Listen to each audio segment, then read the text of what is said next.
America आणि इराणमध्ये सुरू असलेल्या आखाती देशातील युद्धाचा केळीला मोठा फटका बसलाय।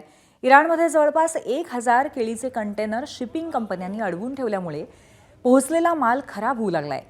एकीकडे वाढलेलं भाडं आणि दुसरीकडे इराणजवळ पोहोचलेली केळी खराब झाल्यामुळे तिथे न मिळणारा भाव, अशा दुहेरी संकटात शेतकरी आणि निर्यातदार अडकलेत। यामुळे सोलापूरवरून आलेल्या 50 ते 60 शेतकऱ्यांनी शिपिंग कंपन्यांमध्ये धडक दिली। शेतकऱ्यांनी जाब विचारल्यावरती काही शिपिंग कंपन्यांनी पोलिसांना बोलवत शेतकऱ्यांवरती दादागिरी करण्याचा प्रयत्न केला।